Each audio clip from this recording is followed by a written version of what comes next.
आज की आधुनिक दुनिया में हम बेमतलब बुद्धि को बहुत ज्यादा महत्व दे रहे हैं और इसके लिए हम भारी कीमत चुकाएंगे। आप ऐसी स्थिति में होंगे जहां आपको सब कुछ पता होगा, लेकिन आपको जीवन के महत्व का कुछ मालूम नहीं होगा। सच में आजकल आप देखेंगे कि बच्चों के साथ ये हो रहा है। पहली बार आप इस पीढ़ी में 10-12 साल के बच्चों को देखिए, वो बोर होते हुए दिखते हैं। 10-11 साल की उम्र में आपको पता ही नहीं था कि बोरियत क्या होती है। यह नामुमकिन था। जिंदा होना और इधर उधर देखना ही रोमांचक होता था। आप 10-12 साल के बच्चों को देखिए, सभी बोर होते दिखाई देते हैं क्योंकि उन्होंने अपने फोन के स्क्रीन पर सारा ब्रह्मांड देख लिया है। उन्हें सब पता है। और खासकर पश्चिमी देशों में आप देखेंगे कि 8-10 की उम्र में बच्चे वाकई बोर हो चुके होते हैं, क्योंकि जब तक आप 12 के हुए आपका एक लव अफेयर हो चुका है। आप जानते हैं ब्रेकअप क्या होता है, आप जानते हैं कि उससे बाहर कैसे आना है, आपने शराब चख ली है, आपने ये देख लिया है, शायद आप हर तरह की शारीरिक चीजों से गुजर चुके हैं और आप ब्रह्मांड को भी जानते हैं। अब और क्या बचा? 15 का होने तक कई लोगों के लिए जिंदा रहने का वाकई कोई मकसद नहीं बचता। आपको हैरान नहीं होना चाहिए अगर यही कल्चर चलता रहा।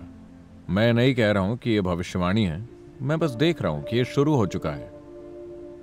अगले 50 या 100 सालों में अगर 25 से 50% लोग आत्महत्या कर लें तो आपको हैरान नहीं होना चाहिए, क्योंकि जीवन थोड़ा उत्साह चाहता है। अगर बिना अनुभव के आपको बहुत ज्यादा जानकारी हो जाती है तो वो उल्लास जा चुका होगा और आप में ज्ञान का एक झूठा भाव बहुत गहरा हो जाएगा। बुद्धि का यही खतरा है, क्योंकि बुद्धि हर चीज की चीर फाड़ करना चाहती है।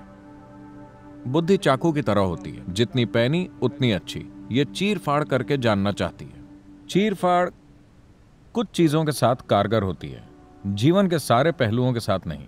जीवन को तोड़ फोड़ कर नहीं जाना जा सकता। भौतिक चीजों के टुकड़े करके आप उन्हें जान सकते हैं। आप जीवन को टुकड़ों में विभाजित करके नहीं जान सकते, लेकिन बुद्धि की प्रकृति ऐसी ही है। पूरा आधुनिक विज्ञान इंसानी बुद्धि से विकसित हुआ है। चूंकि इसने तकनीकी फायदे दिए हैं तो आप इसके खिलाफ तर्क नहीं कर सकते। वो बस अपने आईफोन का मजा ले रहे हैं। उन्हें लगता है कि वो वैज्ञानिक हैं क्योंकि वो ये कर सकते हैं। टेक्नोलॉजी अच्छी बात है, इसने हमें काफी आराम और सुविधाएं दी हैं, लेकिन ये हमें जीवन नहीं दे सकती। तो बुद्धि ऐसी ही है। बुद्धि की उपयोगिता इस पर निर्भर करेगी कि इसकी पहचान किससे बनी हुई है और कौन सी चीज बुद्धि को पकड़ती है और कितनी स्थिरता से।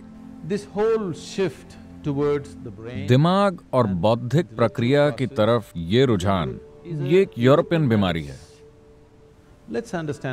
आइए विचार के संदर्भ में समझते हैं।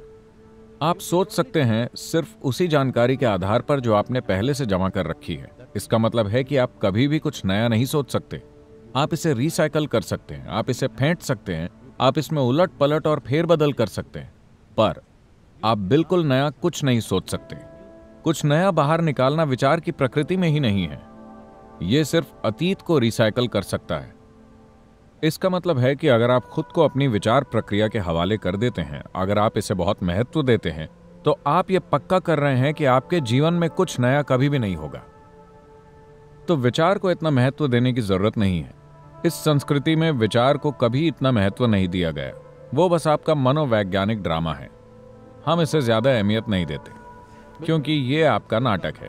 आपका नाटक आपके लिए महत्वपूर्ण है, किसी दूसरे का नाटक उनके लिए महत्वपूर्ण है। हर कोई सोचता है कि ब्रह्मांड में उनका नाटक ही सबसे महत्वपूर्ण है। यह हर किसी का अनुभव है, क्योंकि खुद के मनोवैज्ञानिक नाटक के साथ उन्होंने गहरी पहचान बना रखी है। इस मनोवैज्ञानिक नाटक को आपके जीवन की प्रकृति को तय नहीं करना चाहिए, क्योंकि ये एक बहुत छोटी घटना है जीवन प्रक्रिया की तुलना में। जीवन एक कहीं ज्यादा गहरी समझ है बुद्धि की तुलना में।